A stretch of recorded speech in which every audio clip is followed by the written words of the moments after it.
We all make mistakes and sometimes. And welcome back to In the Cage with Bards here on Nextsportstar.com. And joining us now, we have a UFC Lightweight who is transplanted over from the Strikeforce promotion. He'll be facing Yves Edwards this Saturday night at UFC 156.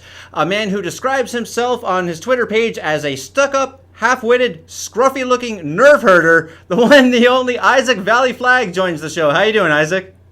I'm great, man. How are you? I'm doing fantastic. We thank you so much for joining the program today. And I'm taking it from that quote that you are indeed a Star Wars fan. Yeah, I spent most of my childhood and adult life really loving Star Wars.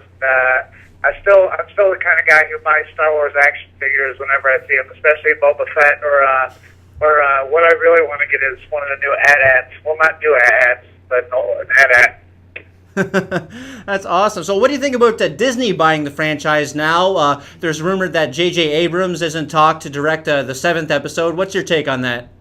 At first I was kind of worried about it because it's Disney, and then somebody mentioned to me, I think it was my buddy Danny Wynn, who's a big Star Wars fan. He said, well, they can't do it any worse than the last 3 that they did. And I said, yeah, that's true. So, hopefully they're going to be as good as the first few that came out, because the last few were just garbage to me. I didn't like them very much. No, I agree with you on that point. I mean, the first new movie had that cool pod racing scene, but it also had Jar Jar Binks. Yeah, pod racing scene was like the saving grace for that movie, and that's it. Yeah. For real. And then the second one had a lot of Hayden Christensen looking pouty and, being all teen angsty. And but that also had Yoda kicking ass. So it did have one cool thing about it. The third new movie I thought was okay. But really, there's a whole lot of wrong to make up for 3 cool things. I like the Yoda and I like the Darth Maul stuff. I mean, that stuff is cool, but there's, 2 characters don't make a movie, I don't think, especially what they did with the rest of the movies. Yeah, I agree on that point. Again, I said J.J. Abrams in rumors to direct that 7th one. What do you think about J.J. Abrams signing on? Do you think he can help restore Star Wars to its former glory? I hope so, man. I really do. So, I think if anybody can, he can, Yeah. All right. Well, we'd be remiss if we didn't talk a little bit about fighting since we have you here. I was reading that you started training in 2001. MMA was clearly not the juggernaut sport that it is now. So, what was it back in 2001 that kind of pushed you in the direction of mixed martial arts? I had a buddy, Tate Fletcher, who'd done a little bit of MMA stuff and jiu-jitsu, and he came home and we lived together at the time. He was showing me subs and pretty much kicking my ass, and I thought this was pretty cool. So I got into it through that, and I kind of fell in love with the competition aspect of the fighting, Yeah, you really see a lot of people who are driven towards competition, driven towards this sport. It is, one of the most pure forms of competition out there. But if I'm hearing it correctly, you just really want to beat up Tate. Is that correct? Yeah. Essentially, at this point, I just want to beat up Tate. He's gone on to do acting and stuff, so I think he's getting a little soft. So we'll see after. Maybe I'll try to challenge him after this one. That'd be hilarious. You are riding just a ton of momentum right now. You haven't lost since 2007. Since then, you've got 10 victories and the 1 draw. Is there a real sense of momentum for you heading into this UFC debut?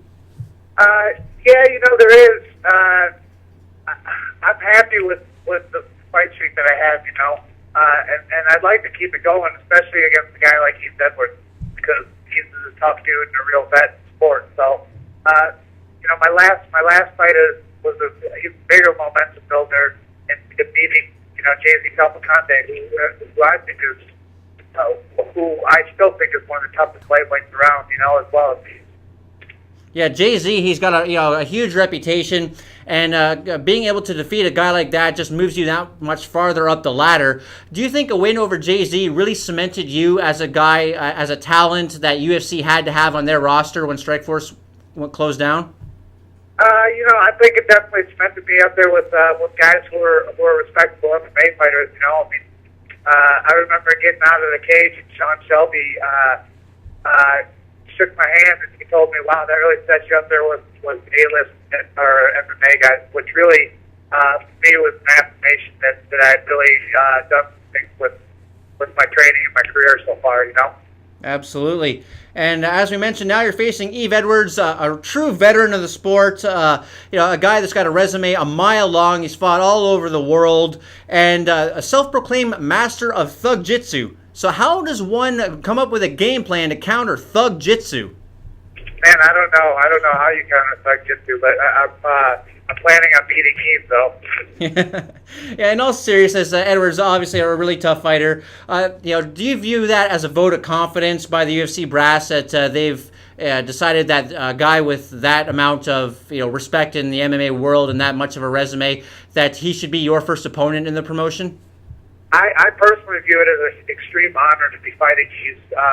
I'm a fan of Yves. I said this before, and I'll say it again. He still has one of my favorite knockouts when he knocked out Josh Thompson. So, and it's an honor for me to have my first fight in the biggest organization in the world, be one of the best lightweights in the world. I think that's awesome.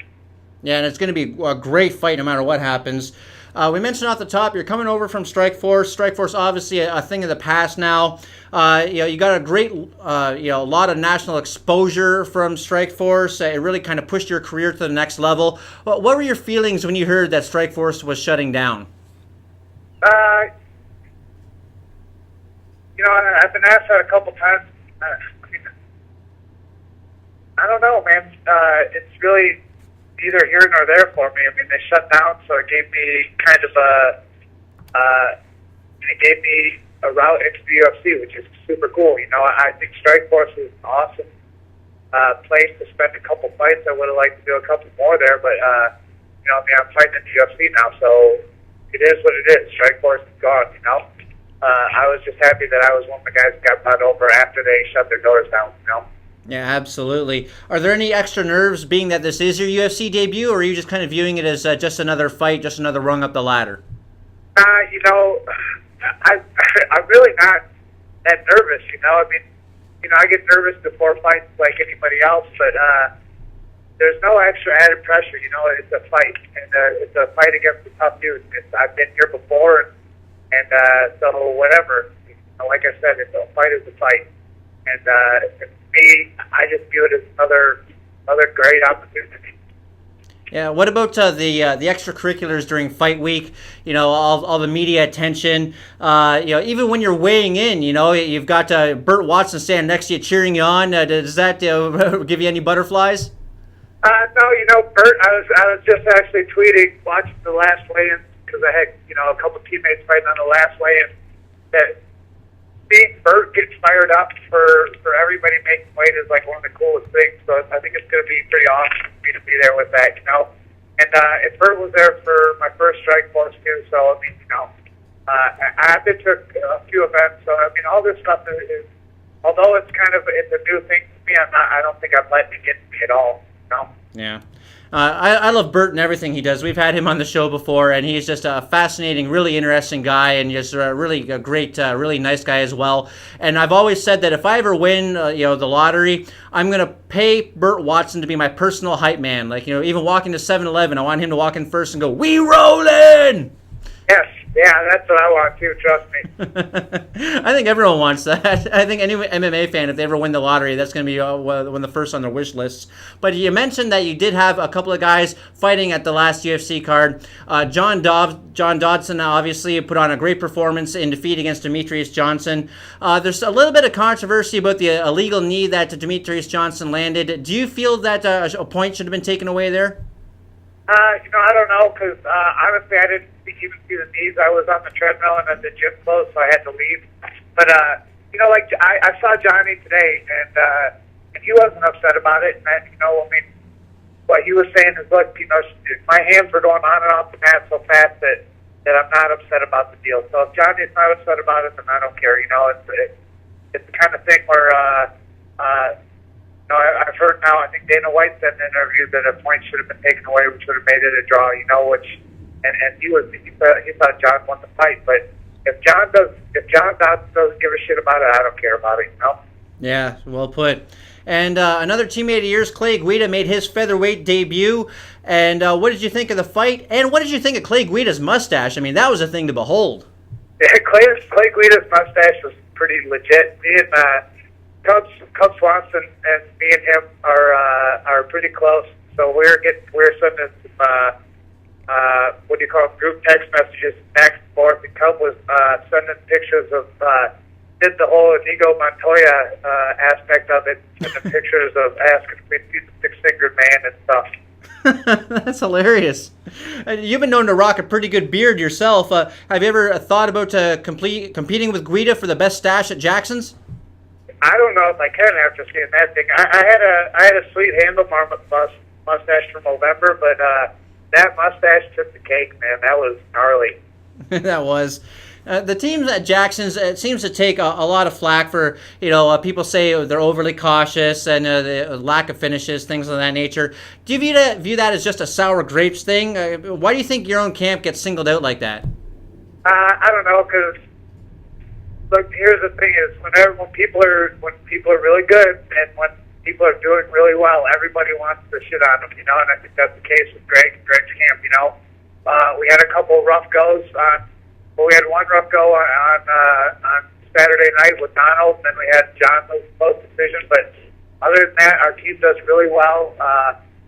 If you watch guys like Goyo Perez who finishes fights, there's a lot of guys in our camp who finish fights.